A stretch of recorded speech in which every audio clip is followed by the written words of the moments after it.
Salve, salve, queridos guerreiros do Metal Negro e princesas das trevas que curtem o nosso podcast, o Sadocast, o podcast sobre metal, filosofia, cultura e tudo mais relacionado à música extrema.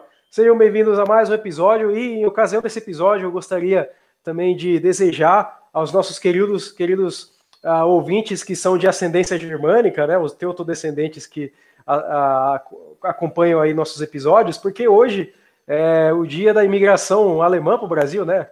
Que bela coincidência, porque hoje vamos falar justamente de uma banda alemã, né? De uma personalidade alemã aí do metal extremo. Então, comemore aí o dia fazendo aí aquele belo churrasco aí com aquelas belas salsichas alemãs. E é isso aí. E coloquem muita cerveja no churrasco e coloquem também um Disaster para tocar, Teutonic Steel, né? Aproveitem então as salsichas aí, curtidores teutodescendentes do Sadocast.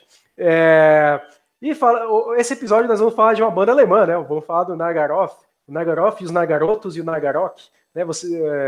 Aproveitando aí os nossos curtidores teutodescendentes, né? Vamos falar de uma banda alemã, que inclusive é uma banda que tem uma relação até mais ou menos próxima com o Brasil, né? Assim como os imigrantes alemães aqui no Brasil. Então, para falar do Nagaroth, essa banda, hoje vai ser nosso primeiro especial, é um episódio especial hoje, nunca tivemos um episódio desse hoje, espero que vocês gostem, vai ser nosso primeiro especial de bandas, né? Vamos ter outros no futuro, vamos falar de outras bandas aí, um especial sobre outras bandas que vocês quiserem, que a gente gostar, obviamente, não vamos fazer especial de Megadeth, né? E quem achar ruim, que se for. Mas é isso aí. Então, para falar do Nagaroth nesse episódio, essa nossa banda tão querida, temos aqui convidados especiais que são muito fãs de Nagaroth, que vão conversar conosco a respeito. O primeiro é um já conhecido de vocês, participou com a gente naquele episódio dos Bárbaros e Primitivos, que a gente falou de virtuosismo técnico no metal e primitivismo, né, aquele black metal primitivo, que inclusive concerne bem o episódio de hoje, né? O Nagaroth é uma banda que tem um histórico aí de primitivismo no black metal, mas também teve uma evolução técnica. É o nosso convidado das serras na Bahia, né, das terras altas e frias da Bahia, sim, lá faz frio também. É o Dom The Blasphemer, que ele é baixista, guitarrista e vocal também em algumas bandas, né? Ele toca no Dumbledore, que é uma banda de Doom, Assault, que é uma banda de thrash metal, e Ordo Dracu, que é uma banda de death metal. O cara, então, ele é uma pessoa aí de responsa aí na cena baiana. Então, seja bem-vindo, Dom. Aproveitando, faça uma recomendação de som aí para os nossos curtidores, aí a sua descoberta da semana. Salve, ouvintes do Sadocast. Cara, eu acho que hoje vamos de clássicos. Recomendo a audição da banda saxônica Catarsis, aquele álbum clássico, Crucifixion, que Berzé tanto spamava lá na Black Metal Brasil. Puta álbum. Maligno. Pô, esse álbum é excelente mesmo, muito bom, é uma ótima banda aí, germânica. Ótima recomendação. E essa banda é boa, pô. Ela lembra um pouco o Dark Throne, né? No Under Funeral Moon. Sim, é um bagulho que é bem cru, cheio de grito. Um negócio complexo e foda. Puta álbum. Inclusive, quando a gente tava decidindo a vinheta do nosso podcast, a gente pensou em colocar aquela 666 do Catarse. Enfim, tá aí uma ótima recomendação do Dom. Escutem, viu, Wimps? É isso aí. E também para participar aí da nossa roda de conversa de hoje, temos o Luiz Aragão, guerreiro do metal negro de Pernambuco, Recife, conhecedor aí da cena do metal negro aí em Recife, e também o curtidor de Mangue Beat, por que não? Seja bem-vindo. E faça uma recomendação pra gente também. Opa, salve guris! É uma honra estar aqui participando do Sadocast. É indescritível essa sensação. Eu venho acompanhando desde os primórdios, né? Quando foi citado aí o episódio dos Bárbaros e Primitivos, e fui convidado hoje para fazer parte desse especial Nagaroth tão polêmico. Não sei, são muitos sentimentos aqui agora. E como recomendação, eu vou deixar aqui um projeto de um rapaz lá de Novo Hamburgo. O nome do projeto é Urano.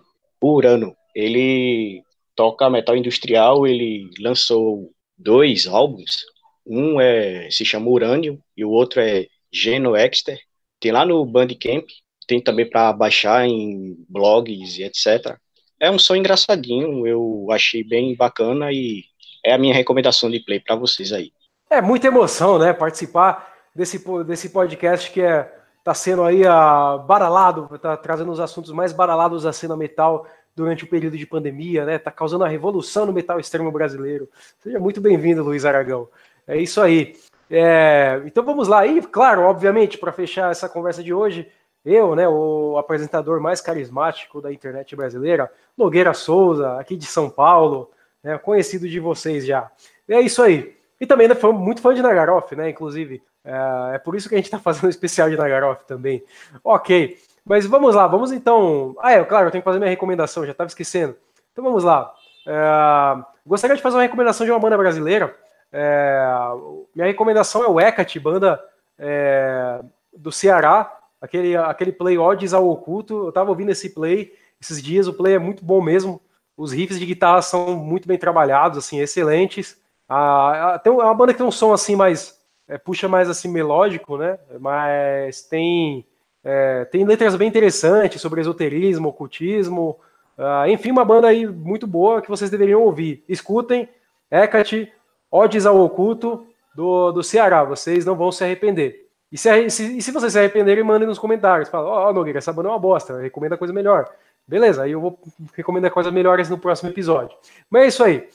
Vamos então passar para o nosso assunto hoje. Vamos falar do Nagaroff, essa banda germânica, que é uma febre no Brasil e na América Latina, mas nem tanto na Europa. É uma coisa um pouco irônica isso, porque a fanbase, né, como se diz, do Nagaroff aqui no Brasil e na América Latina especialmente, é muito grande. É uma banda que tem muitos fãs, faz shows aqui, enche show, e lá na Europa essa banda parece que não é tão apreciada assim, que é até meio ridicularizada.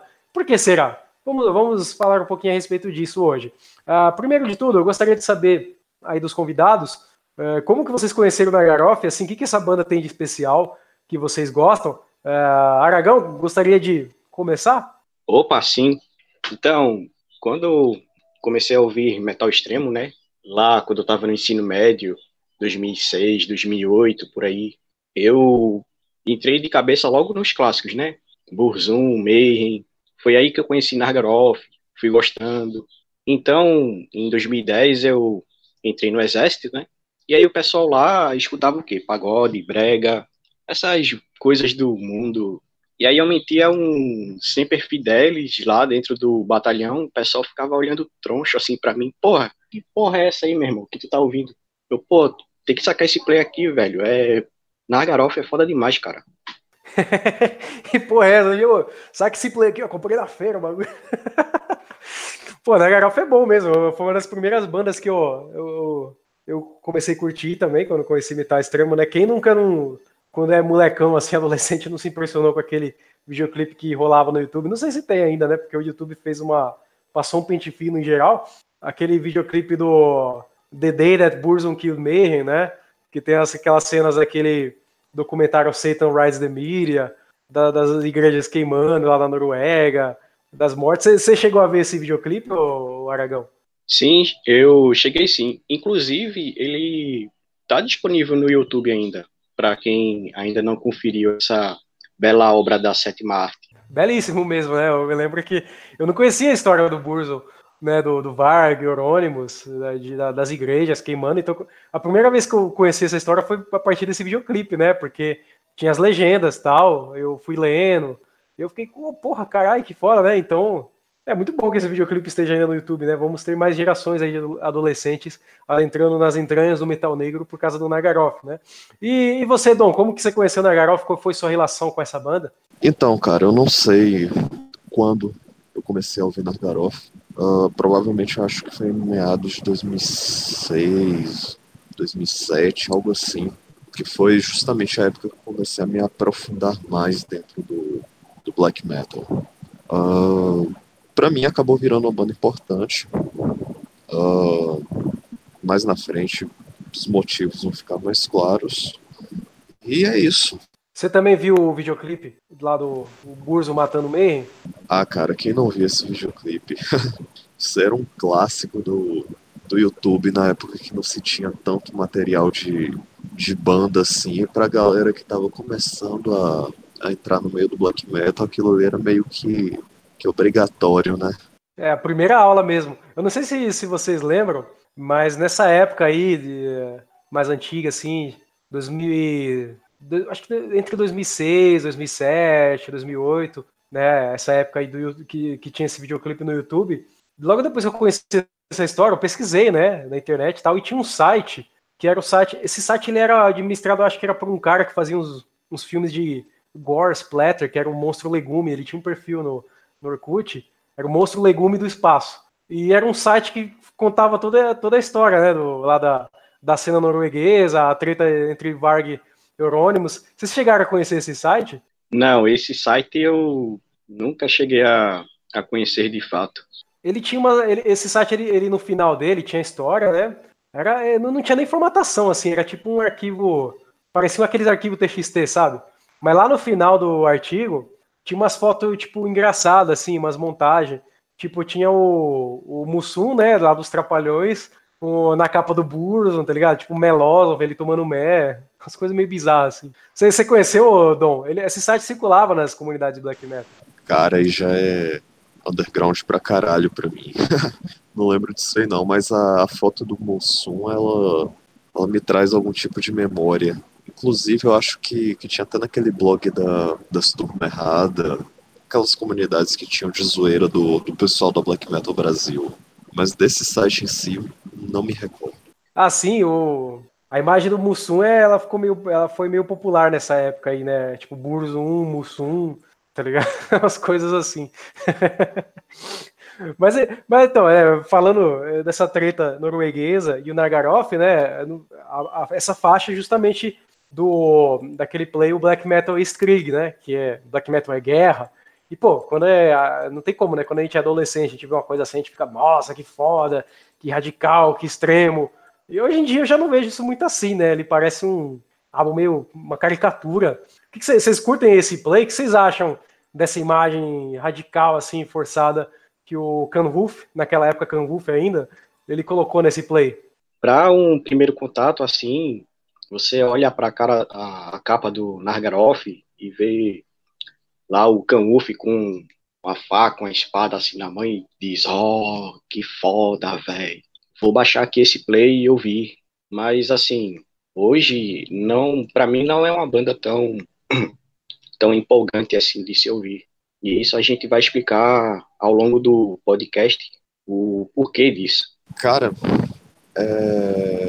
aquela visão toda que o Black Metal cria na primeira audição acaba sendo algo bastante empolgante para quem está entrando no Black Metal, que é facilmente impressionável, e tem todo aquele radicalismo na própria Black Metal Krieg, na Possessed by Fucking Black Metal.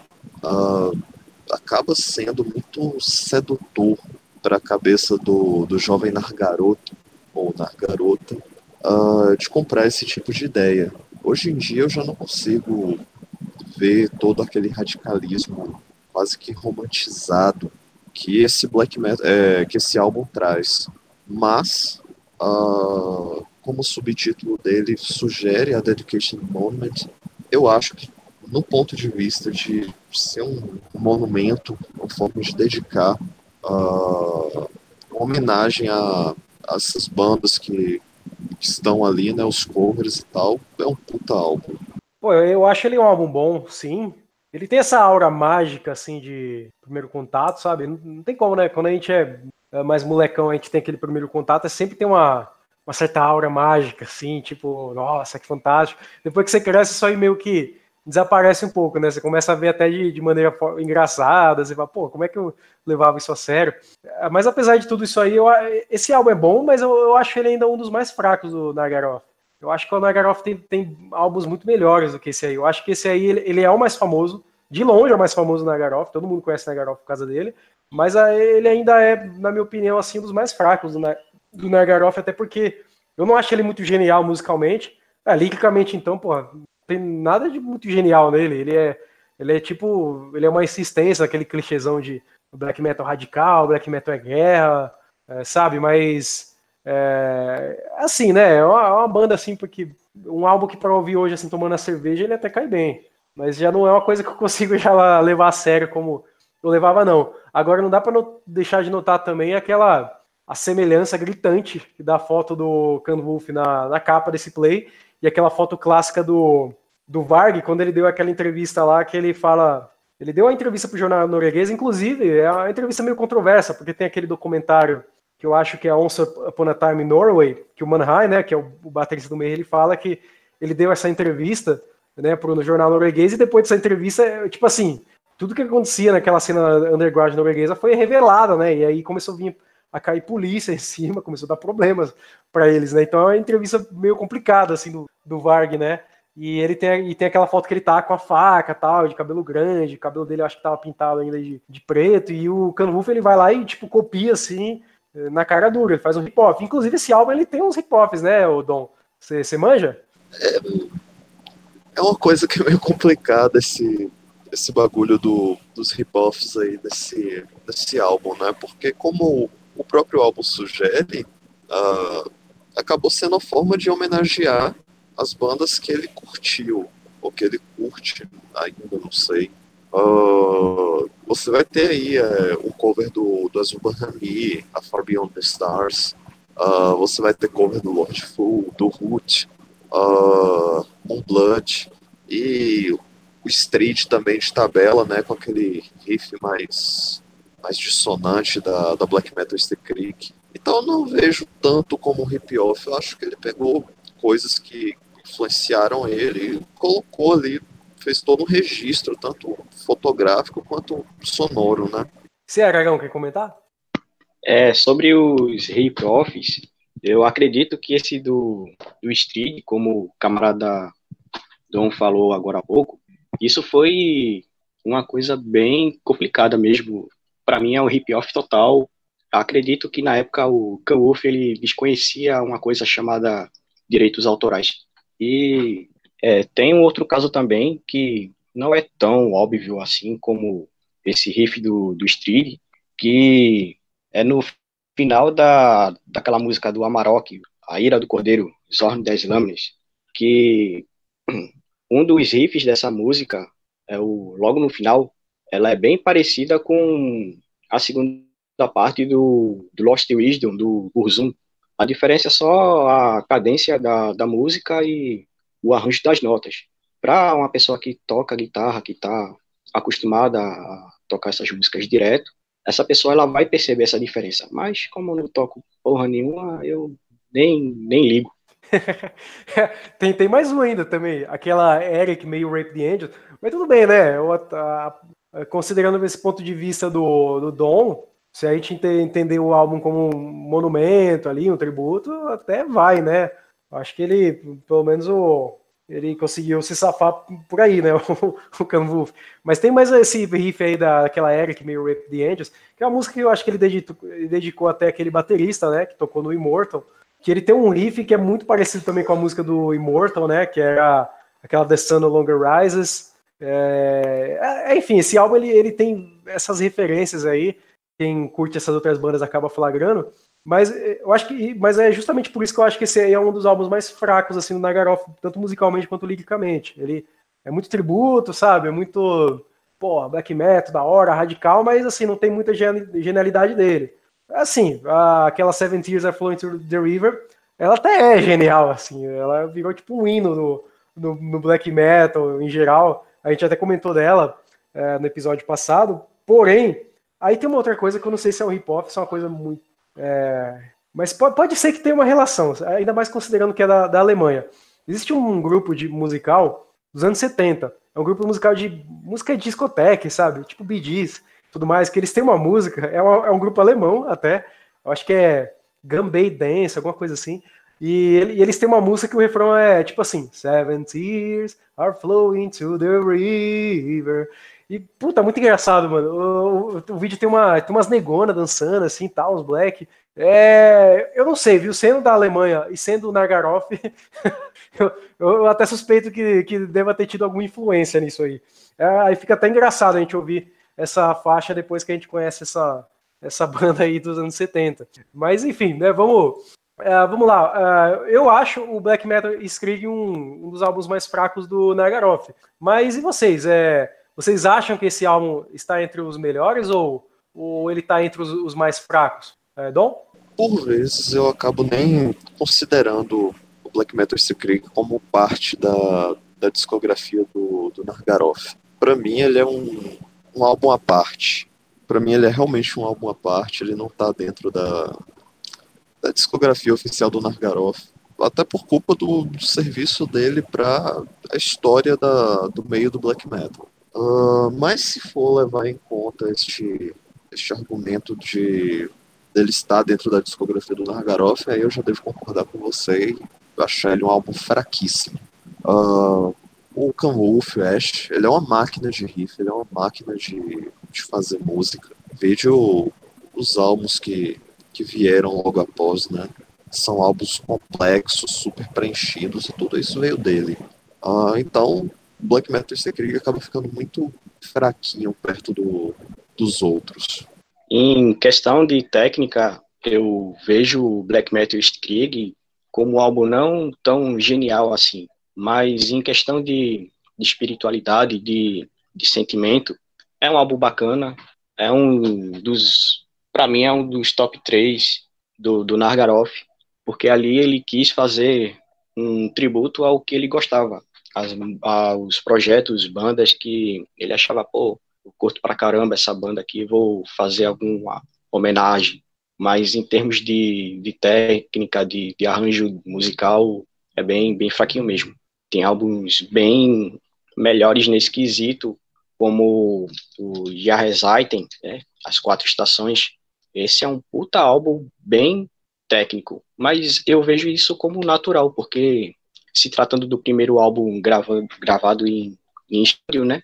Então é algo bem natural mesmo de se achar isso, tecnicamente falando. Pô, Jahreszeiten é muito bom mesmo, hein? Eu colocaria ele entre os melhores do Nagaroth. Mas eu não vou entrar na discussão dele por enquanto, né? Aproveitando embalo ainda de Black Metal Skrig, né? É uma coisa interessante o fascínio que o Canwulf tinha pela cena norueguesa, porque eu não sei se vocês sabem, antigamente tinha um site na internet que era o Lies and Half Truths About Nargaroth. E aí é tipo assim, né? A tradução é mentiras e meia verdade sobre o Nargaroth. Era um site dedicado só para esclarecer mitos sobre a banda. Mas não era um site oficial da banda, era um site de fã mesmo. E eles falavam de todas as mentiras da banda, os boatos, porque o Nargaroth é cheio desses boatos aí, mentiras. Eu acho que a história mais famosa, pelo menos, né, a que eu acho que seja mais famosa, é aquela história de quando o Nargaroth começou e quando foi lançado o primeiro play deles. E segundo, assim, no começo da banda, né, segundo o Canwulf, ele falava que o play tinha sido lançado lá eu acho que ele falou que era em 96 ou 95. Era mais ou menos nessa época aí. Que ele queria, tipo, dar uma legitimidade, né, pro play dele, falando que ele trocava correspondência com o Varg, que ele foi influenciado diretamente ali pela cena norueguesa, que ele tinha contato com eles. E um dia perguntaram, assim, pro Varg se ele conhecia o Canwulf, e falou, pô, eu não conheço esse cara, não sei quem ele é. E, tipo, a mentira dele começou a ir por água abaixo, né? O pessoal que estava mais por dentro do assunto viu que os plays dele na verdade não eram dessa época, os plays que tinham sido feitos posteriormente mesmo, acho que lá para 98 ou 99, eram bem posteriores do que ele falava. Aquele primeiro play deles, né, o Herb Slide, tinha a demo também, né, tinha a demo. Então, assim, essa era a mentira assim, mais famosa e que meio que tirou os créditos do Canwulf, assim, dentro da cena, que é, tipo assim, uma atitude de poser, né? O cara quer falar que lançou o play em 96, quando na verdade foi em 98, 99, que ainda se correspondia com o VAR, quando não se correspondia coisa nenhuma. E o que você acha dessa história aí, Dom? É uma história engraçada, né? É o famoso pegou na mentira. Eu acho que ele tentou dar uma de trusão das antigas e tal, mas se deu mal. Meninagem, né? Acontece. Sobre as datas, o Warp Slide ele foi lançado em 98. E de fato tinha essa lenda urbana aí que ele trocava ideia com o Varg, que era integrado, amiguinho da cena norueguesa, que era o que estava bombando mundialmente, né? Só que tudo é mentira. Se você entrar hoje no Metro Archives, você vai encontrar ali as informações desse álbum e vai ver que foi confirmado como mentira. É uma situação no mínimo engraçada aí pra Canwulf, né? Inclusive, eu acabei de entrar na página do Metal Archive só para confirmar a data, e eu vi aqui uma coisa que eu não tinha visto antigamente, porque eu lembro que eu pesquisei sobre esse álbum anos atrás, e tinha essa história, né, que ele falava que foi em 96, mas na verdade foi em 98. E tem uma informação aqui que eu acho que é mentira, que talvez, eu não sei, eu duvido muito dela, que fala assim, eu entrei nas notas adicionais daqui do Herb Slide, e fala que todas as faixas, né, e letras foram compostas entre 89 e 94, tipo, eu duvido seriamente que isso tenha acontecido. Em vista dessa história toda aí, eu acho que, tipo, houve uma queima de arquivos aí, eu acho que o Canwulf compôs essas faixas aí muito depois, tal, mas sei lá, né, vai saber, o Canwulf tem cena mais tempo que eu, né, aí é a minha acusação contra dele. Porra, ele tem mais autoridade que eu, pelo menos na cena, mas eu não sei, eu pessoalmente duvido. O que você pensa disso, Aragão? Um minuto aqui, eu bati uma dor de barriga rapidão. Pô, agora, justamente. Você foi bater o rango lá no começo do episódio? O que aconteceu? Deu errado aí, porra. Mas beleza. Então, enfim, né? Uma informação um pouco estranha, mas assim, voltando, mas saindo dessas considerações aí de composição, ano e tudo mais, que são informações um pouquinho estranhas mesmo. Tem um outro blog, eu não sei se esse blog ainda está ativo na internet, mas é um blog muito bom, que era o The Rights of the Black Moon, que era um cara lá da Europa, eu não sei de qual país ele era, mas ele tinha esse blog que ele escrevia sobre o metal em geral, ele falava de diversos assuntos, aparecia com a gente, assim, falava sobre cultura, filosofia, várias coisas, e fazia uns reviews, assim, bons, assim, de plays, de black metal e tudo mais. E ele fala também dessas mentiras do Nagaroff, ele tem um texto especial só pra falar de Nagaroff, ele desce o cacete, assim, ele desce o cacete no Canwulf, pô, fala mal dele. Tinha um outro blog antigamente também, que era, acho que era The Angry Black Metal Elitist, alguma coisa assim, mas aí esse cara, ele era dos Estados Unidos, que ele também, nossa, ele fazia mó zoeira com o Canwulf também, mas assim, além dessas considerações se foi verdade ou se não foi, o que você acha desse play, o Dom Herb Slide? Você curte ele? Eu acho ele um mediano, bastante mediano. Eu acho que como um debut ele é só ok. Realmente não consigo achar ele algo fantástico e tal. Desse álbum, duas faixas eu salvo e tenho na minha playlist pessoal, que vai ser a Carmageddon e a Amarok 1. São duas músicas fantásticas. Agora o resto, pra mim, pode passar. A Amarok tinha um carro com esse nome, né? De qual marca que era? Eu não lembro, mas eu lembro que tinha um carro que tinha esse nome aí. Nissan. Nissan. Uma vez eu até vi um meme que os caras colocaram, tipo, pegaram a capa do Play lá, o Amarok, e colocaram esse carro na capa. E eu acho esse Play também mediano. Eu não acho que não é um dos melhores, não. Então, na verdade, eu colocaria até entre um dos piores, porque esse Play ele tem uma coisa que eu não gosto muito em banda de metal, que é ficar colocando sample demais, sabe? Ele coloca vários samples de filme, de série, fica aquelas faixas super longas de sample, e eu acho que isso aí corta muito o clima do Play, eu não gosto. Se fosse composição dele mesmo, beleza, né? As transições, tudo mais, mas não é nem o caso, é sample. Eu sou da opinião que, assim, se for pra introdução do Play ter mais de um minuto, com barulho de vento, com sample de filme, então você nem coloca, mano, porque é tipo redação do Enem, você começar a redação do Enem com, hoje em dia, você não precisa, você corta. Então, pô, eu acho que é a mesma coisa. Você curte essas transições longas aí, ô Dom? Acho horrível, inclusive em uma das minhas bandas tem um sample gigantesco daquela faixa daquela fala daquele agente daquele filme Matrix. Não me recordo o nome dele, é Agente Smith, uma coisa assim. Sim, Agente Smith. É aquela fala toda. Eu detesto aquilo, e ouvir isso em outras bandas é igualmente horrível. Quebra um clima, sei lá, às vezes você tá andando na rua, ou se exercitando, ou fazendo alguma atividade que exige um gás, e você tá tá ouvindo aquela música e do nada vem essa bombardeada de samples que acaba broxando a pessoa. É muito chato. E você, Aragão, já voltou da barrigada? Opa, voltei sim, tô aqui firme e forte. Voltando lá ao assunto das datas, né, do Rap Slide, uma coisa bem interessante ver que Can-Uf, ele nasceu, o quê? 1975, e, porra, para gravar um álbum em 96, ele, tipo, tinha o quê? 18 anos já formado, sei lá. E ainda tem uma outra questão, que antes desse álbum do Rap Slide, ele havia gravado uma outra demo, Orc. A maioria das músicas são instrumentais e é um negócio bem cru, fundo de baú mesmo. E ele fala que gravou em 1991, sendo que ele estava muito novo para gravar um álbum. Mentira! Opa, tá tudo bem aí, cara? Mentira! E tem o blog lá que foi citado antes, e nesse blog tem uma informação bem bacana lá, de uma entrevista. O Can-Uf disse que tinha gravado o álbum nu, na cozinha, drogado, etc. Mas, convenhamos, quem em sã consciência, na sociedade alemã, deixaria uma pessoa de 14 anos fazer um tipo de barbaridade dessas numa cozinha?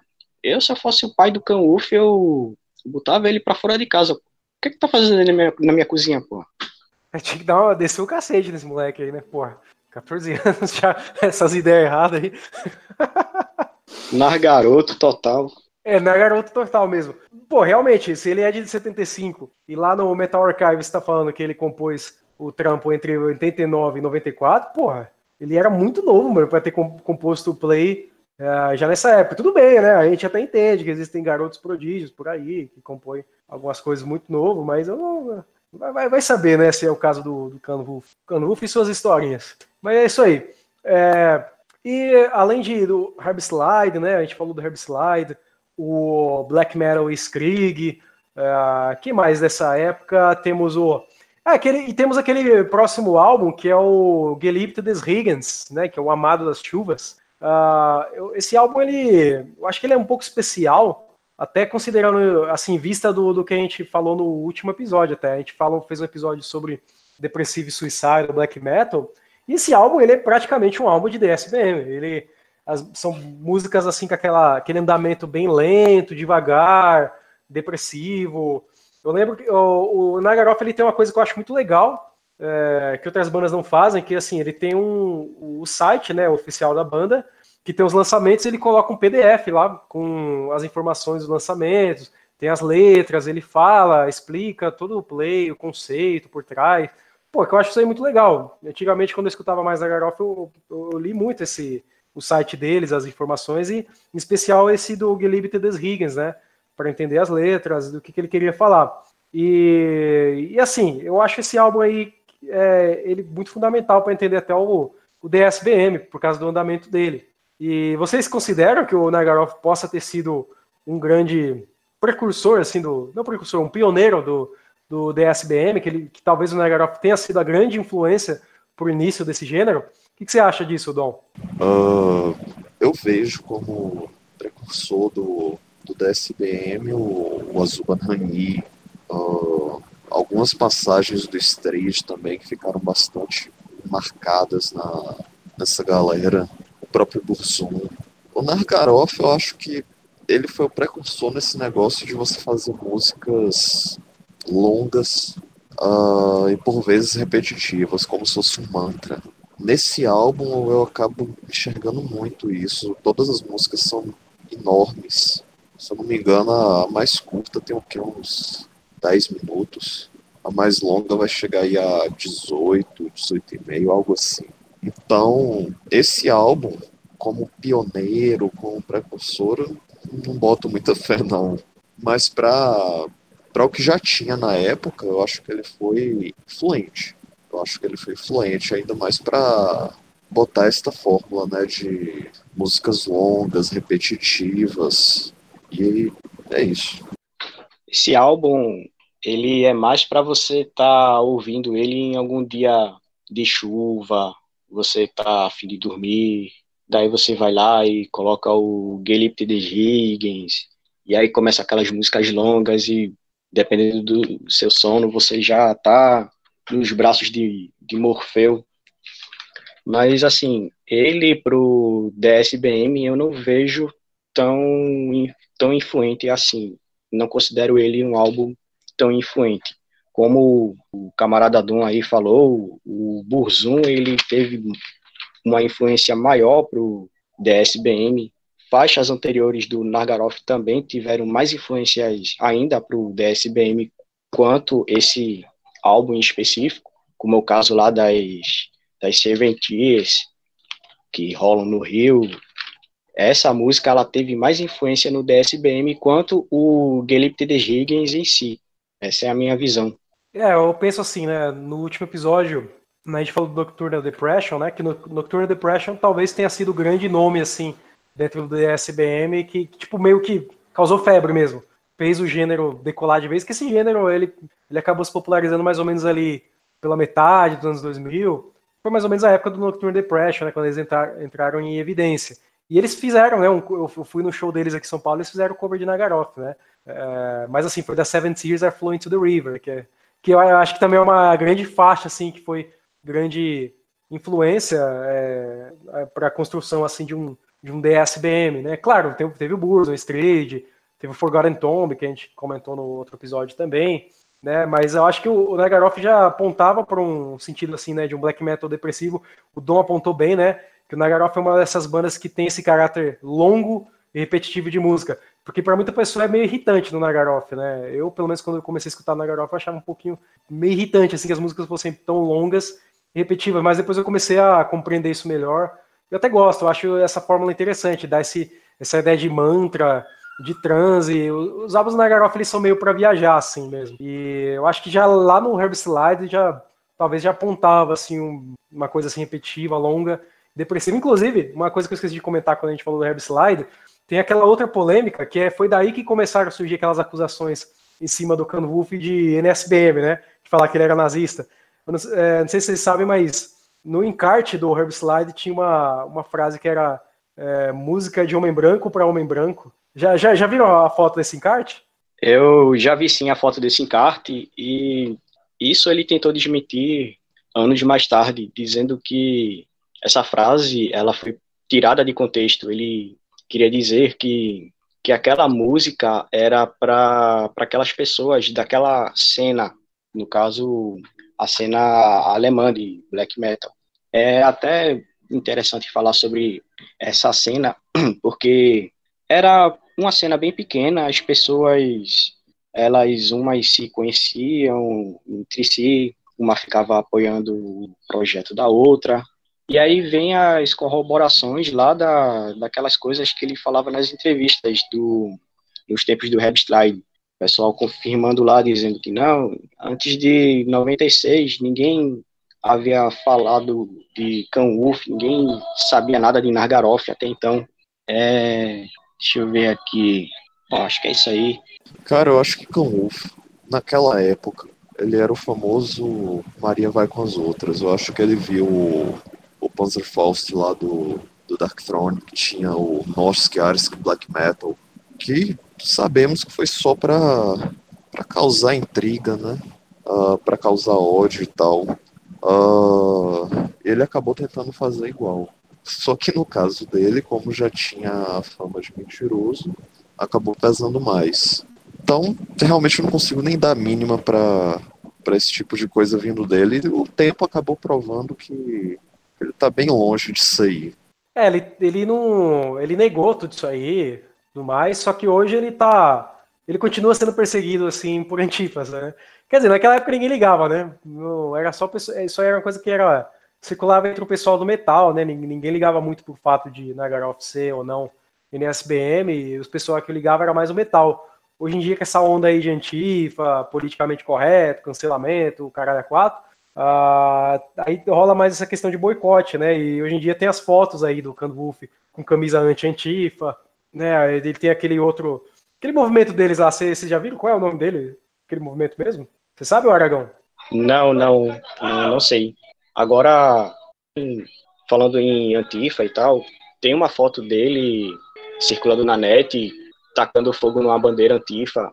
Na verdade, não era ele bem propriamente, era um outro guri mais exaltado. Ele estava dando o dedo assim para a bandeira e tal, mas pelo fato dele estar ali no palco fazendo esse tipo de coisa, as pessoas elas passaram a fazer essa associação de Canuf Ash com o NSBN. Também tem o fato de Canuf ter tido alguns contatos, né, pessoal do Totenburg, mentor do Absurd, e isso acaba gerando essa associação. Além do mais, também tem o fato de Canuf ter servido no exército alemão pós-unificação. Ele serviu, acho que em algum batalhão no leste da Alemanha, ali por perto de onde ele nasceu. Tem até uma historinha aí nessa época dizendo que ele havia matado alguém, mas aí o tempo foi vendo isso e acabou se descobrindo depois que ele havia, na verdade, matado uma das personalidades dele. Enfim, é uma coisa bem complicada. Eu acredito que Cão Wolf, ele não ligue muito para esse tipo de coisa de política, de antifa e tal. Eu acho que essa história aí explica muita coisa, né? Porque ele serviu no exército e depois tem naquele álbum Semper Fidelis, que isso aí é um lema militar, né? Semper Fidelis, tudo mais. Essa história aí dele ter matado a personalidade dele, que eu também é outra coisa que eu acho complicado na história do Cano Wolf, que eu acho que ele meio que quis se separar do passado complicado dele, sabe? Esse passado aí meio poser, de mentira, e quis dar uma personalidade nova pro Nagaroff. Pô, tudo bem, né? De um ponto de vista espiritual, esotérico, o cara realmente renasceu, porque o Nagaroff, depois disso, teve uma qualidade muito grande, assim, melhorou muito em questão de qualidade, músicas muito mais trabalhadas, letras, assim, mais trabalhadas também, mas, assim, essa fase ainda Can Wolf, antiga, ainda é muito boa, né? A gente falou do Gelibite des Rigens, que foi aí o play, um play assim bem depressivo, DSBM, de certa forma, mas também tem o Hasluska, os dois, né? Parte 1 e parte 2, o Hasluka ou Hasluska, não lembro. Eu acho muito bom. Na real, o parte 2 é o meu play favorito do Nagaroff. Ele é curto assim e tal, mas o meu play favorito do Nagaroff é esse daí, o Hasluka parte 2. Acho ele muito bom, excelente. Ele tem essa levada bem repetitiva, depressiva, atmosférica, mas ainda é um raw black metal, né? Não chega a ser aquele atmosférico viajado demais. Você curte esse play, Odon? Cara, o Hasluska, aliás, Hasluka, são dois álbuns bastante interessantes. Álbuns não, né? EPs. São curtos, são bem naquele lance Nargaroth de mantra e tal. Acaba envolvendo bastante o ouvinte. As letras eu acho interessantíssimas. E dos dois, eu acabo preferindo a parte 1. Eu acho que ela é mais direta, se é que você me entende. Sim, sim. Inclusive, lembrei aqui no nome do movimento do Ash, né? Porque não é mais Cano Wolf. É o German Black Metal Movement, né? Movimento Black Metal alemão. Parece que ele criou, assim, esse movimento, esse círculo meio, talvez inspirado por Inner Circle, essas coisas assim, para um movimento Black Metal aí, que ele faz parte. Não sei mais quem faz parte, talvez aqueles caras, pode ser aquele tipo de cara que cria movimento que só tem ele mais um amigo dele, né? Isso acontece muito. E é um movimento aí que fala de black metal, puxa ferro, maromba. Acho que talvez a academia fez bem pro Canulfo, de matar o Canulfo, que era frango, e fazer o Ash nascer, que era maromba, né? E compor uns plays melhores até, que os plays mais recentes do Nagaroff são muito bons. O que vocês acham da fase assim pós-depressiva do Nagaroff, essa fase Ash até? Vocês curtem aqueles plays mais raw black metal dele, o Pro Satânica Shurin Angels e o Semper Fidelis? O que você acha desses plays aí, Aragão? Bom, esses plays, eles são realmente do caralho. Falando no Pro Satânica, ele colocou lá aquele estilo de gravação necro para talvez voltar um pouco às origens do Nagaroff cru e ríspido do black metal. Ele se assemelha muito com os álbuns do Darkthrone. quem ouve o Transylvania Hunger, ele vai notar uma semelhança muito grande com o Pro-Satânica. Eu não posso dizer assim se foi algo genial ou se foi algo para voltar às origens do black metal, dos primórdios do Nargaroth. Agora, falando no outro álbum, o Semper Fidelis, ele peca em alguns aspectos, em especial os arranjos. A bateria não é sincronizada, tem muitos erros de gravação, mas acredito que isso não tire o mérito do álbum. O Semper Fidelis, ele passa uma imagem muito boa no quesito espiritualidade. Tem músicas que você olha a letra, por exemplo, tem a Der Leiermann, não sei falar alemão, que fala sobre um tocador de lira e ninguém quer ficar perto do tocador de lira, ninguém quer ouvir ele falar, só os cachorrinhos que ficam ao redor. E mais pra frente ele continua levando essa pegada misântropa do homem solitário vagando pelos desertos ou pelos campos gélidos, florestas negras. São álbuns interessantes, sim, de se ouvir. Cara, eu acho que essa fase pró-satânica e o Semper Fidelis são um marco na fase bélica dessa parte aí da vida do Ash. A própria Hunting Season é uma puta música. Bem naquele clima guerreirão que a gente tanto fica zoando às vezes, mas mostra uma sinceridade gigantesca com o que ele faz na música. O álbum Semper Fidelis, você vai ter músicas fodidas nesse Semper Fidelis, como a própria Semper Fi, que é um lema da Marinha Americana. Caso não saibam, né?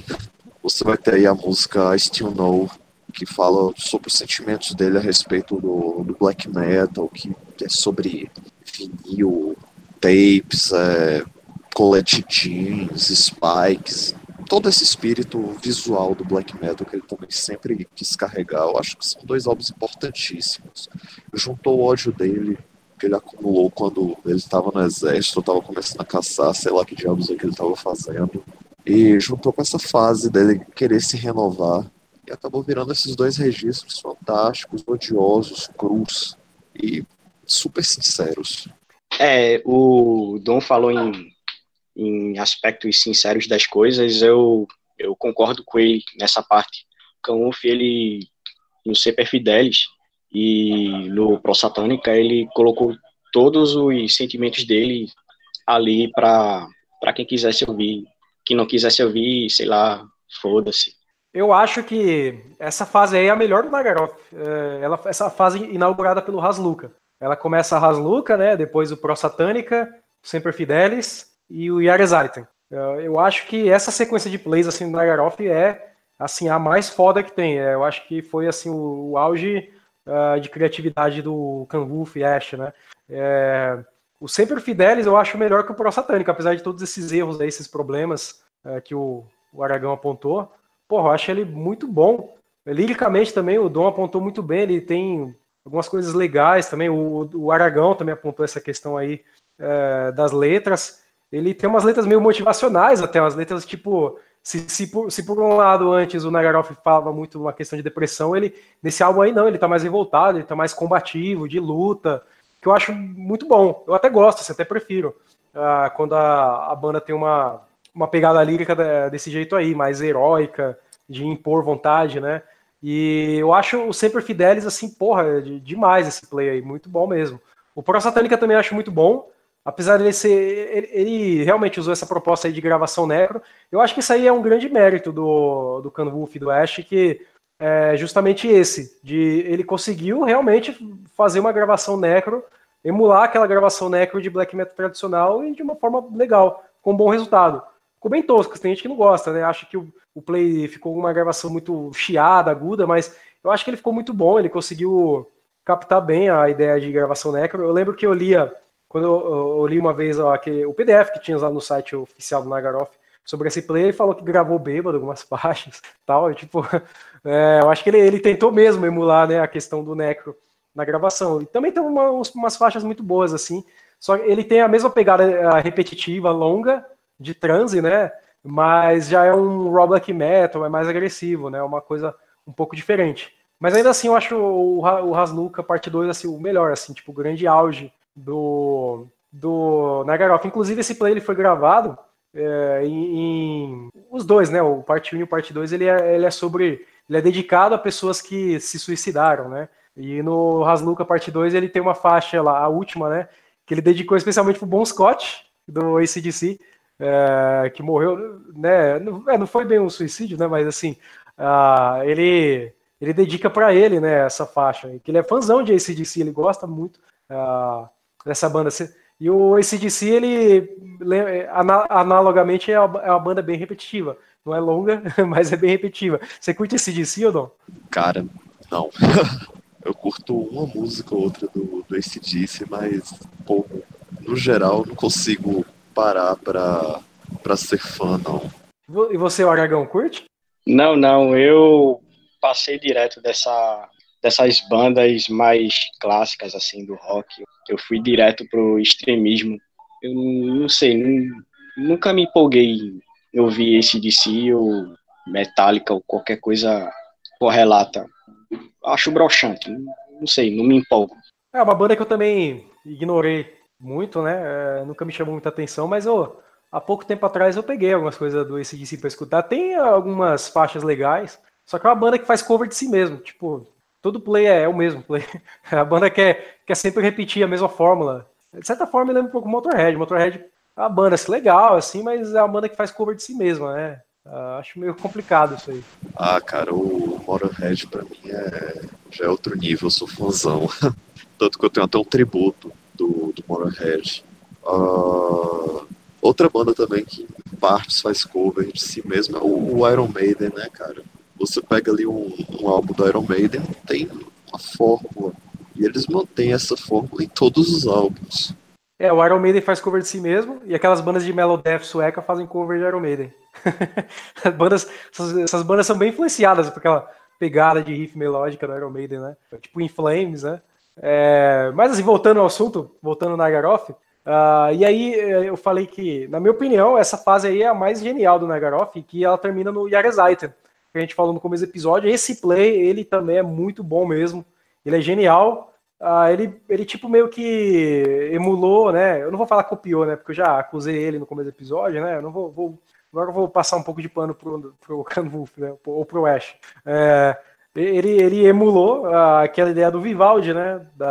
Daquelas sinfonias dele de verão, outono, inverno e primavera. E quando esse play foi lançado, eu lembro que eu escutei a primeira faixa dele, que é a da primavera. Depois da introdução, né? Tem a da primavera.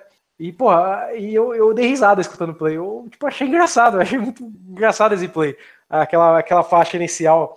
Tipo assim, é um riff de guitarra muito feliz, mano. Ele é feliz demais. Parece que você tá escutando black metal no Parque da Xuxa, tá ligado? Mas ele... mas pô, realmente, eu dei risada. Teve duas bandas que a primeira vez que eu escutei eu dei risada. Foi o Nagaroff, né? Esse play aí, a primeira vez que eu escutei. E a outra banda que eu dei risada a primeira vez que eu escutei foi o Burzum, por causa da voz do Varg, naqueles primeiros plays. Mas, tipo, depois eu comecei a curtir. E ele tem uma pegadinha muito feliz, né? Mas assim, é tipo uma melodia meio de música folk tradicional europeia.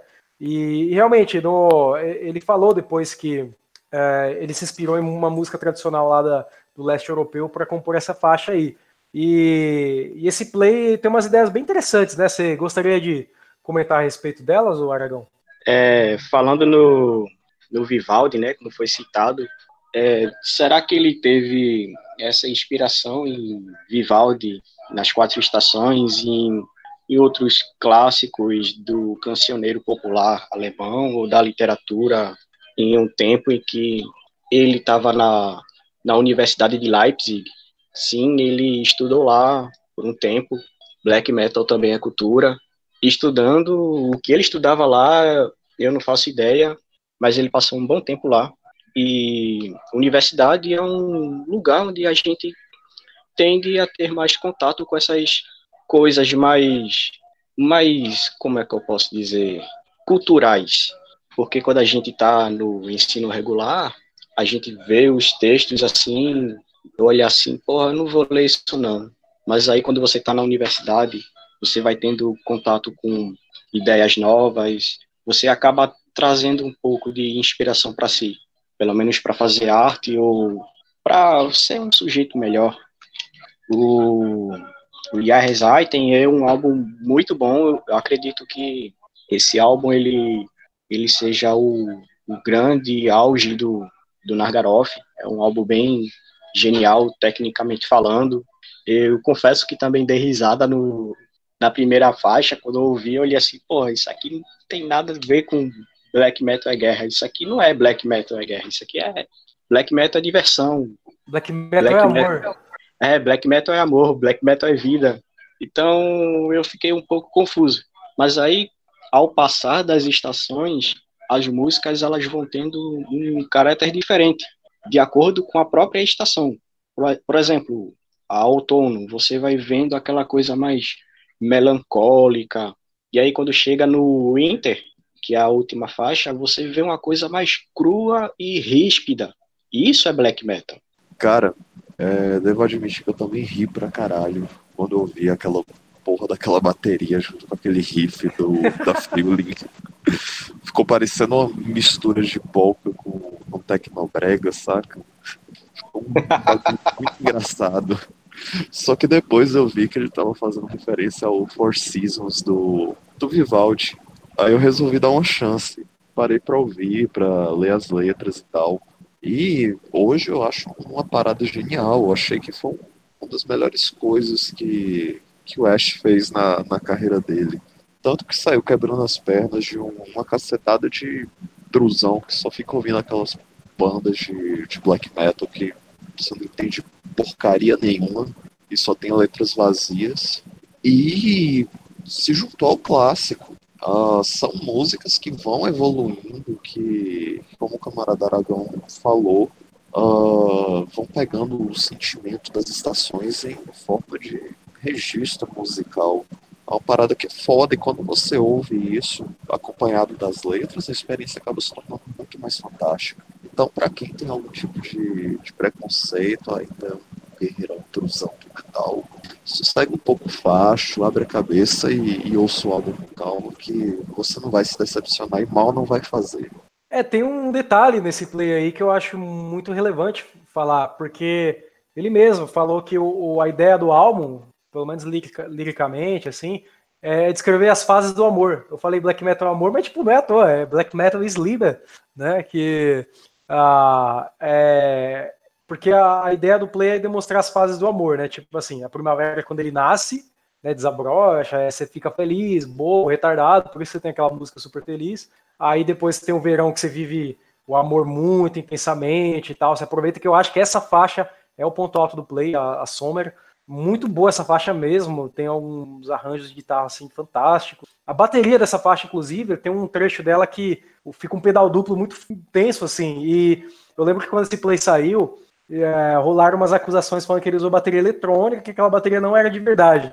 E aí ele foi lá, pediu pro baterista dele gravar um vídeo tocando a bateria no trecho dessa música que ficava o pedal duplo, só para mostrar ao pessoal que aquilo ali era uma bateria de verdade, não era uma bateria eletrônica, né?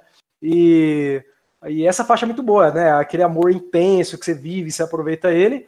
Aí chega a faixa que eu já não gosto tanto, que eu acho meio chatinha, mas não é ruim não, que é a do outono, né? A Herbst, acho que é esse o nome, que é ela bem repetitiva, já aquele clima de depressivo black metal, repetitivo, aqueles riffs que se repetem assim durante vários minutos. E aí fecha o play com um som bem raw black metal, agressivo, que é o inverno, né? Que é quando o amor acaba e o que sobra é só ódio. Aí a música deixa. Aí o play já deixa de ser amor e já começa a ser ódio, né? Ele perde aquele caráter felizinho no começo, perde o caráter depressivo dele de outono e entra uma ideia bem de ódio. Eu acho que esse play foi muito bom, foi um grande lampejo de genialidade aí do Can Wolf, né? Um lampejo até clássico, né? De emulação de arte clássica, né? Ele pode ter sido influenciado pelo Vivaldi e outras obras que falassem a respeito disso, e decidiu traduzir isso para o black metal, que eu acho que isso é algo muito bom, é algo que eu gosto de ver quando as bandas fazem. Tende a dar bons resultados, né, se bem feito. E, enfim, mas depois dessa fase aí, a gente chega na fase final do Nagaroth, que eu gostaria de saber se vocês curtem. Eu, pessoalmente, não acho ela tão boa assim, que vem aquele EP dele lá, o Spectral Visions of Mental Warfare, que tem umas faixas meio depressivo black metal. Eu vi aqui no Metal Archives que ele está classificado como uma colaboração. Ele deve ter colaborado com outro artista e tal. E eu não gosto muito desse play, ele tem umas faixas assim, tipo ambient, uma coisa meio eletrônica, e tem umas faixas de black metal ali depressivo intercaladas, mas nada muito raw, assim. Mas assim, as faixas de black metal até que são boas, mas são muito limitadas. E depois ele tem esse play aí mais recente dele, né, que é aquele Era of Threnody. Antes dele, ele fez uma turnê aqui na América Latina e fez um álbum ao vivo, né, que é o Black Metal Manda aí, Roseputa. Eu falei no começo do episódio que ele tem uma fanbase muito vasta aqui na América Latina, e tem mesmo. O Nagaroth é uma banda muito apreciada na América Latina, e aqui no Brasil ela é muito também, eu lembro, toda vez que eles vêm para cá, é sempre uma febre, né? Inclusive tem uma história muito folclórica aqui na cena de São Paulo, que diz que um cara de uma banda de black metal aqui de São Paulo, eu não vou falar quem for da cena vai saber quem é, mas é um cara que tem uma estatura até considerável, que um dia foi na primeira vez, eu acho que o Nagaroth veio pro Brasil, ele tá passando no meio do público lá e perguntou assim pro pessoal, quem é o cara? Quem é o cara do Nagaroth? Cadê ele? Aí os caras apontaram e falaram, é esse aqui? Ele apontou e deu um murrão na nuca dele que o Canufo chegou a cair no chão, tá ligado? E tipo, deu uma treta lá, assim, uma coisa assim, é uma história folclórica aqui do black metal de São Paulo, né? Quem for daqui já deve ter ouvido essa história antes. Mas essa foi a primeira vez que ele veio, né? A última vez foi tipo uma festa mesmo, o pessoal curtiu muito quando veio aqui para São Paulo. E ele tem uma fanbase grande aqui na América Latina. Na Europa me parece que nem tanto, né? Me parece que é uma banda que não levada muito a sério lá. É tipo o nível de, talvez, de Behemoth, Cradle of Filth.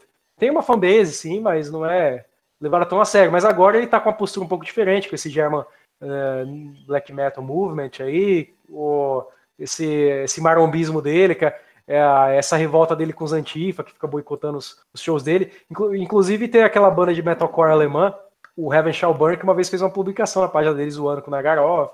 Aí a página do Nagaroth foi lá e compartilhou, falando umas coisas também. E por aí vai, né? E eu gostaria de saber de vocês curtiram esse último play dele, o Era of Threnody? Eu ouvi algumas vezes aí, mas eu não prestei muita atenção não. Mas parece que tá um black metal assim, bem raw black metal, mais tradicional. Não tá muito naquela linha repetitiva, de riffs longos, que era mais antigamente. Tá uma coisa mais polida, mais bem produzida. O que você acha desse play aí, Aragão? Em questão técnica, esse último play do Nagaroth, ele é, de fato, bem polido. Mas é tão polido que chega a ser plástico. Eu não sei, eu não boto muito fé naquele álbum, não. É um álbum que não faço questão de ouvir ou de ter aqui na playlist, mas, assim, para uma pessoa que goste muito de música pela técnica, as notas todas certinhas e tal, o Nagaroth, ele foi um álbum o último álbum do Nagaroth, ele foi bem trabalhado e é isso. Em relação a fanbase aqui na América Latina, ele fez aquele álbum lá, o Black Metal Manda Heroes de Puta, ele fez isso como uma forma de agradecer ao carinho do público aqui na América do Sul, porque nessa periferia do underground, ele teve um acolhimento muito grande, coisa que ele não teve lá na Alemanha, nem em outras partes da Europa. E, sei lá, chegava nos shows, o pessoal olhava assim, lá vem o guri pateta. Aqui não, aqui ele é mais respeitado, aqui ele tem um status mais de cult. Lembro também que ele fez uma turnê lá pro lado daqueles países esquisitos do Sudeste Asiático, tipo Vietnã, Indonésia. Ali tem uma fanbase muito grande também. E ele é muito querido por lá também. Quem não é querido na Indonésia, né? Aquelas fotos do maluco lá com as camisas das bandas de death metal, de grindcore. Pô, o presidente, né, o Rodrigo Duterte é fã de death metal lá. E você, Dom, você curte esse... E você, Dom, você curtiu esse último play do Nagaroff? Cara, eu achei que ele tava seguindo uma fórmula de outras bandas que lançaram material também naquela mesma época, como o Satírico, como o Mayhem. Eu acho que ele ficou muito equiparado tecnicamente a esses álbuns. Não sei, ele me soa meio esquisito, até porque não é um álbum exclusivamente do Ash, né? Um álbum que vai ter participação do Cream, que é um puta baterista. Vai ter aí um cara que tava tocando as guitarras, o baixo e tal. Não sei as outras bandas dele, mas é um puta cara competente. Desse álbum, que eu me lembre, eu gostei muito daquela música My Eternal Grief, English Never Ending. Achei de fuder. Agora o resto das músicas achei só ok. E sobre a fanbase dele, é um negócio muito engraçado que o Ash, aparentemente, ele é odiado por todo mundo, né? A galera antifa detesta ele, a galera da direita não acha que ele é foda o suficiente para ser da direita, tanto que ele não faz parte de nenhum círculo político declarado, né? É um sujeito controverso. Realmente, sujeito controverso. Esse álbum aí, ele não seguiu muito a linha do que o Nagaroff tem feito, né, durante a discografia toda. Tá um pouco mais diferente, talvez eu tenha que dar mais uma segunda chance para esse álbum, escutar de novo, né, abrir mais o meu coração para essa nova fase do Nagaroff. Mas eu lembro que ele tava bem polidinho, assim, tava um pouco mais trabalhado, tudo mais. Vou escutar de novo, né, de qualquer forma. É uma banda que eu gosto muito, Nagaroff. Apesar de todos os pesares, né, a gente falou aí das zoeiras do Nagaroff, as mentiras, as atitudes meio posers do Canwulf, do Ash, mas é uma banda muito boa, excelente. Eu acho que vale muito a pena conhecer essa banda. E falando aí em coisas posers, já viram aquele... Tem dois vídeos, na verdade. Tem um documentário dele e tem mais uma aparição dele na TV alemã. Puta, que é ridículo. Vocês já chegaram a ver o documentário dele, que ele queima os plays e tal? Sim, em relação a esse documentário dele queimando os plays lá das bandas, talvez ele tenha feito isso como uma forma de ódio mesmo, porque o pessoal lá da cena alemã não via muito bem o Canwulf como pessoa, tratava ele como mentiroso, chacota. Aí ele olhou assim, que se for da cena, vou tacar fogo tudo aqui. Inclusive muitos dos plays de bandas que ele curtia pra caramba, Moonblood, por exemplo. Aí chega num determinado momento do play, do documentário, aí tá lá o pôster do Varg e ele fica parado assim, admirando o exemplar lá. Ninguém sabe se ele tocou fogo. Belo exemplar. É um belo exemplar. Ninguém sabe se ele tocou fogo lá também no pôster do Burzum. E o documentário se encerra dele lá, os vinis derretendo, ele lá todo satisfeito. E tem outra coisa aqui que eu esqueci.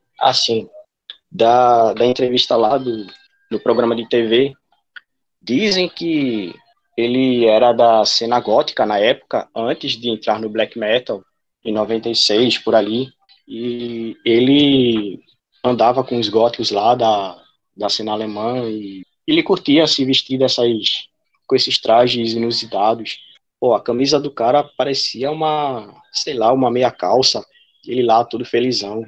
Não é uma atitude louvável para alguém que se diz misântropo e furioso, aparecer num programa de TV e ficar de deboche. Imagina você com sua banda aí, sei lá, você iria pro programa do Ratinho fazer teste do DNA? Eu não iria, não. Pois é, né, meu? É muito ridículo o vídeo dele na TV alemã, muito, muito tosco. Esse documentário também dele queimando os plays é uma coisa que nem o pessoal agora virou moda falar na internet, é muito cringe, né? Ele parece aquela coisa de adolescente revoltado, eu vou queimar meus plays aqui, não sei o quê. E aí ele tá tipo deitado na cama dele, escolhendo os plays, aí ele coloca os plays na fogueira. muito tosco, mano. Na moral, o Canulfo pode ter sido muito genial aí musicalmente, mas ele fez umas cagadas na vida dele que, puta que lá merda, hein? Se vocês quiserem saber as cagadas dele com mais detalhes, né, não tem mais aquele site antigo, né, o Mentiras e Meia-Verdade sobre o Nagaroff, mas existe um blog que se chama A Defamation Monument 2.0, né? A Defamation Monument 2.0, que tem lá uma compilação das mentiras, das histórias tortas do Nagaroff e tal. Assim, obviamente é um blog feito por alguém que detesta o Canulfo e quer tipo, quer difamar mesmo o cara, né? Quer falar mal dele. Mas assim, tá bem documentado, né? Acho que vale a pena aí, a título de documentação, vocês darem uma conferida nesse blog depois. Pô, eu sou muito fã de Nagaroff, eu não posso esconder que eu sou bem fanboy assim, do Nagaroff, gosto muito da banda, tanto é que eu insisti que a gente fizesse esse especial hoje, Nagaroff. Mas, pô, não dá pra negar, meu. O Canulfo, ele é um cara muito tosco, mano, em alguns sentidos. Ele é meio imp mesmo, tal. Mas, pelo menos musicalmente, artisticamente, ele foi bem genial, né? Eu acho que por isso vale muito a pena conhecer Nagaroff. E pra fechar, então, o assunto, Dom, o que você acha disso? Você acha que o Nagaroff é uma banda que vale a pena, apesar dos pesares? Cara, eu ainda tô rindo aqui, lembrando do Aragão falando Belo Exemplar. Que pariu. De fato, é um belo exemplar. Acho que ele deve olhar pro Varg, tipo, com aquela síndrome do Tupiniquim brasileiro, né? Ancestral. Porra, velho, puta que pariu. Eu acabei lembrando também daquela foto zoada dele que ele tá com a roupa tipo de teia de aranha, sei lá. É essa mesmo, foi a entrevista que ele deu na TV alemã. Pois é, porra, o bicho parecia uma tiazona crente, caralho. De fuder demais. Cara, é isso, porra. Se você esquece a existência do Ash, se você consegue realmente esquecer isso, é uma puta banda. É uma puta banda que vai ter questão lírica foda, que vai ter som foda. Agora, se você é da turma nova que tem que ficar ligando pra tudo e tudo tem que ter um motivo, uma razão, uma circunstância pra você chegar e ficar cancelando e etc, etc, etc. Fique longe. Fique longe porque você vai ter raiva dele, seja você de direita ou de esquerda, você vai ter raiva dele. Ele é um cara que conseguiu ofender todo mundo. Não só vai ter raiva, como provavelmente vai criar um blog para falar sobre ele, que nesse blog aí, a Defamation Monument 2.0 aqui. Porra. Mais um dos vários, né? É, um dos vários. Não é a primeira página que eu vejo na internet falando do Nagaroff. Você vê, né? É uma banda que causa ódio e amor entre o público do black metal. Realmente, o pessoal que é mais true black metal, mais aqueles caras que provavelmente você vai ver com camisa do Blasphemy, de bala e calça camuflada, vixe, esses daí vão pisar em cima do Canulfo, né? Agora, assim, se você tiver um pouco mais de mente aberta para ouvir essa banda, eu recomendo fortemente. Fizemos vamos fazer aí uma playlist muito boa aí sobre Nagaroff, com todo o percurso da banda, aí da discografia toda para vocês escutarem. Entrem na descrição aí do nosso vídeo, tá? Procurem e escutem a nossa playlist. Vamos organizar uma playlist aí para vocês conhecerem a banda. Esse foi não só a playlist, mas vai ter também lá o link desse blog aí com as histórias do Nagaroff e tudo mais. E é isso aí. Esse foi o nosso primeiro episódio, assim, nosso primeiro especial sobre uma banda. O primeiro de outros aí. Vamos fazer outros especiais ainda, tá? Então, se vocês gostaram, deixem aí nos comentários o que vocês acham de Nagaroff, se vocês gostam da discografia, vocês acham o Ash Canulfo um puta de um imp, poser. E sugiram outras bandas aí para um futuro especial. Né, e não só bandas, mas temas também, né? Dentro do metal temos variados temas interessantes de serem tratados. Então, muito obrigado aí aos convidados que participaram com a gente hoje. Muito obrigado, queridos ouvintes que ficaram com a gente até o final. E esse foi o Sadocast, o podcast sobre metal, filosofia, cultura e tudo mais que for da cena extrema. Muito obrigado, até a próxima.